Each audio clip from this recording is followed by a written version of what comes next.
Mesdames, Messieurs, bonjour et bienvenue au journal départemental 2015. La campagne est bien lancée en Seine-et-Marne.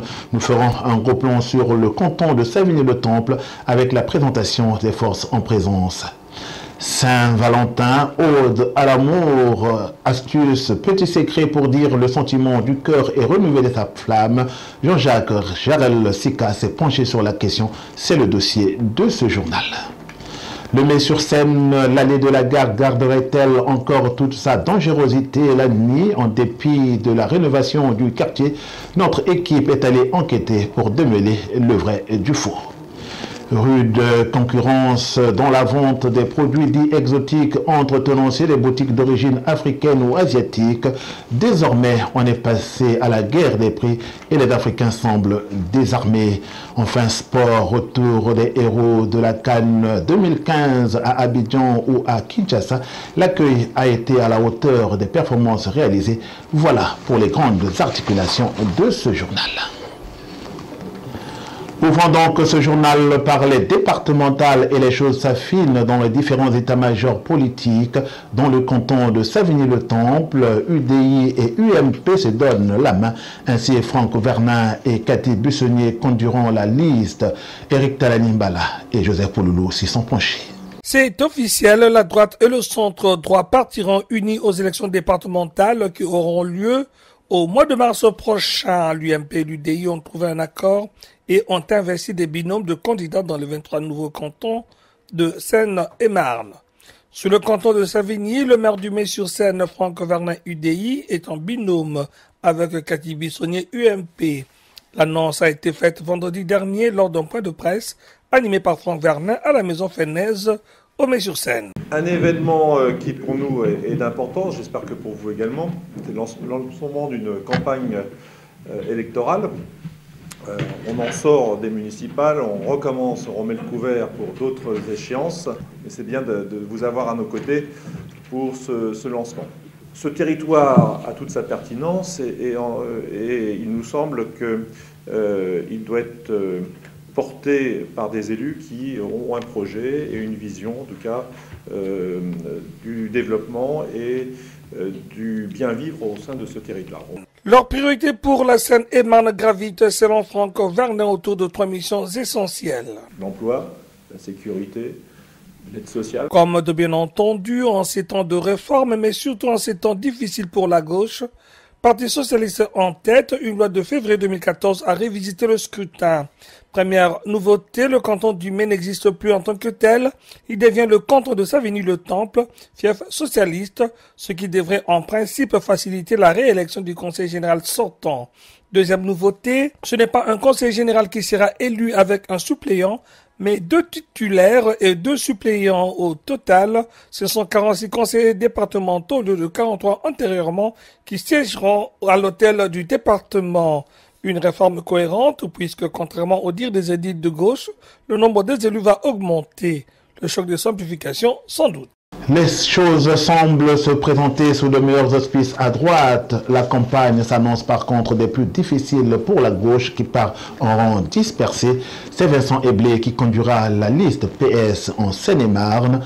En dépit de la conjoncture nationale peu favorable, le président sortant du Conseil général entend s'investir pleinement pour la victoire. Joseph Pouloulou, Eric Talani-Mbala. Vincent Eblé conduira la campagne des départementales des 22 et 29 mars 2015 pour le compte du Parti socialiste. Le président du Conseil général sortant qui avait fait basculer à gauche la Seine-et-Marne en 2004 s'attend à une campagne des plus difficiles du fait de la multiplicité des listes. Avec en face de lui, outre les listes de droite UMP-UDI, des listes Front National ainsi que des listes de gauche, Europe Écologie Les Verts alliés aux partis de gauche et des communistes. Vincent Eblé peut néanmoins compter sur son excellent bilan à la tête du département et la fidélité des sortants du Parti socialiste qui répartiront au combat des départementales prochains, comme il l'avait relevé lors de son point de presse de rentrée en 2014. Le Mai-sur-Seine, l'allée de la gare garderait-elle encore toute sa dangerosité? Elle serait le couloir de la peur pour les usagers de nuit, entre trafic de stupéfiants à ciel ouvert et autres bagarres qui ont cours bien tard. Les passagers débarqués des trains de nuit ne peuvent contenir leur angoisse. Comme pour ne pas arranger les choses, le commissariat affiche porte close. Enquête de Jean-Jacques Jarel-Sika. Le Mai-sur-Seine est l'une des 3 grosses villes de l'agglomération mélunaise. Mais ce qui ne va pas dans cette ville en pleine mutation, c'est l'insécurité dans l'allée de la gare. À faire peur, toujours je suis costaud, faire peur aux autres, ou faire n'importe quoi, ça s'arrange personne, ça. Plus de trafic de drogue? Ah bah ça, il y en aura toujours, hein. Ça c'est pour... on avait à Marseille, ils utilisent la force, quoi. Ça inquiète tout le monde. Quand on voit des choses comme ça, comme ce qui s'est passé hier à Marseille, c'est vraiment, ça fait peur, quoi. Pour de nombreux moyens, il faudrait améliorer la surveillance de l'allée de la gare la nuit et un vrai poste de police 24 heures sur 24 face au phénomène de bandes qui se déplacent et aux trafiquants de drogue. Il faut penser à ramener les CRS ici, parce qu'il y a trop de problèmes, trop de... Voilà, c'est un quartier chaud en fait. Il n'y a pas d'autre solution. Si on fait semblant d'être gentil, on s'en sortira jamais. Il n'y a pas de gentil. Gentil avec celui qui est gentil.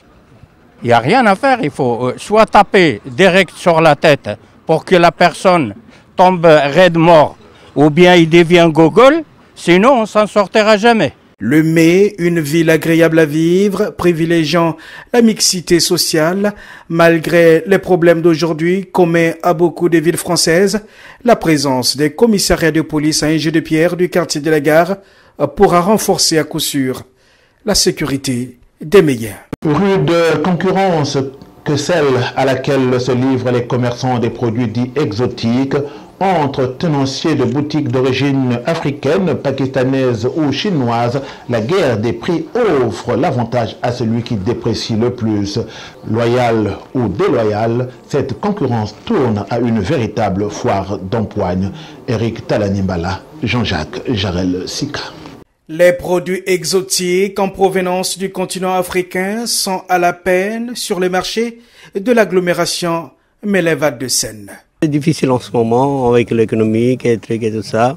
Mais là, la plupart maintenant, c'est vraiment tout ce qui est des exotiques et tout ça, ça commence à baisser les prix. Par rapport à avant, il n'y a rien qui marche. En effet, outre la difficulté à faire appliquer une nouvelle tarification et qui leur serait plus favorable, les commerçants sont en proie à une rude concurrence de leurs homologues chinois. Il y a trop de concurrence maintenant. Juste à côté des Pakistanais, ils font tout. En plus, ils cassent les prix. Comment tu vas faire sortir avec eux? Et maintenant, il y a trop de magasins du chinois, trop de magasins des Pakistanais. On ne peut pas sortir avec eux. Les Chinois, ils font moins cher par rapport aux trucs qui viennent de l'Afrique. C'est ça un problème maintenant. Les Chinois ils ramènent des trucs chez eux là-bas, c'est moins cher.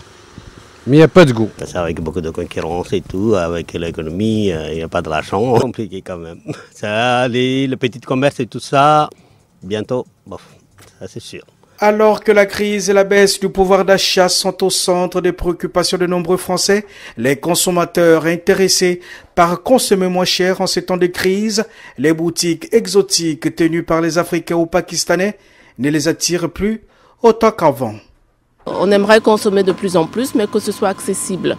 Malheureusement, je pense que le fait que ça vienne de loin, ça justifie aussi le tarif parfois prohibitif. Je pense que les Chinois vendent peut-être moins cher parce que ce sont des personnes en fait qui achètent beaucoup plus en grande quantité, parce que financièrement, ils ont le pouvoir financier. Je pense qu'il ne faut pas se leurrer aujourd'hui. Les Africains peuvent aussi, à l'instar que des Chinois, des Pakistanais, pouvoir faire les mêmes choses. Mais il faudrait tout simplement avoir la possibilité de lever des fonds pour que nous puissions investir dans ce domaine. Et je ne vois pas pourquoi si les autres réussissent, pourquoi ne pouvons-nous pas réussir. Les produits exotiques en provenance du continent africain séduisent toujours les consommateurs. L'augmentation du nombre d'établissements de l'agglomération Meleva de Seine proposant ces produits a contribué largement au développement du marché, et cette rude concurrence entre les commerçants pakistanais, chinois ou africains doit forcément arranger les consommateurs qui tirent de nos jours le diable par la queue. Parlez-moi d'amour, redites-moi des choses tendres, mes oreilles ne sont pas lasses de les entendre. Ces paroles d'Edith Piaf sont un ode à l'amour que l'on célèbre pour la Saint-Valentin. Immersion dans l'univers des sentiments sublimes, c'est le dossier du canal Mangembo Info. Il est signé Jean-Jacques Jarel Sika. Mais l'Inde entendit souvent qu'elle est la ville royale quand elle aussi sont lot d'amoureux. À la veille de la célébration de la Saint-Valentin, ils sont nombreux qui se rappellent de cette fête. C'est une fête commerciale, mais surtout une fête de l'amour, pour plusieurs personnes. Pour moi, ça représente une fête universelle. C'est en ce jour que tout le monde fête l'amour, en fait.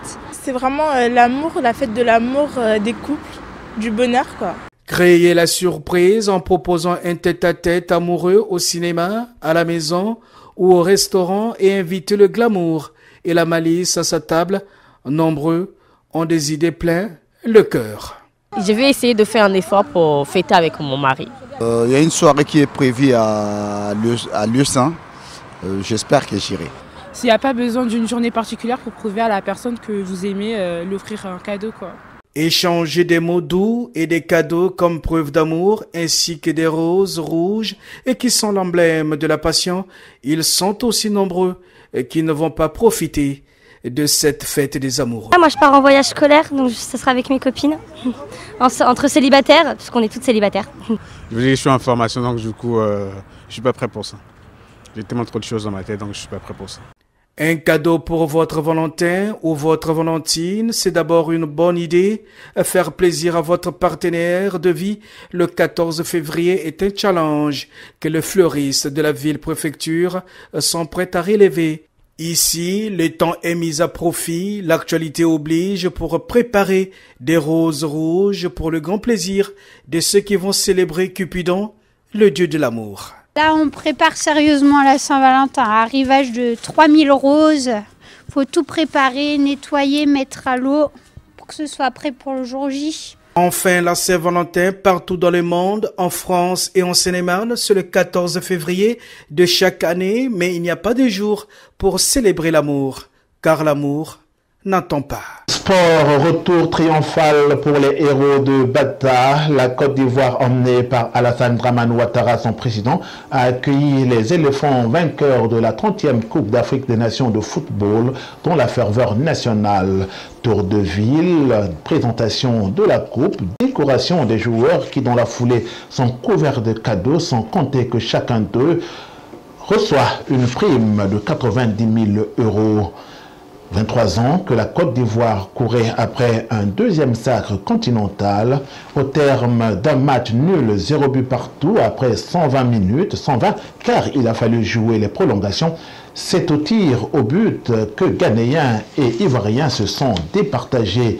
Les plus superstitieux qui avaient déjà raté des tirs au but lourds de conséquences par le passé, notamment Gervais Kwasi Gervinho pour la Côte d'Ivoire, et Asamoah Gyan pour le Ghana, ont préféré quitter l'aire de jeu avant la fatidique épreuve.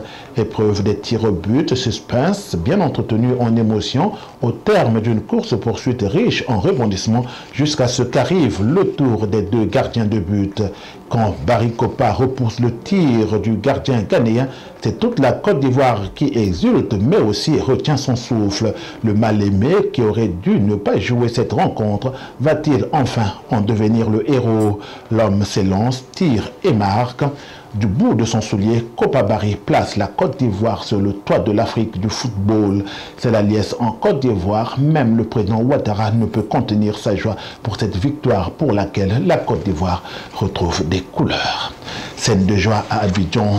Boaké ou Daoukro, en somme sur toute la Côte d'Ivoire.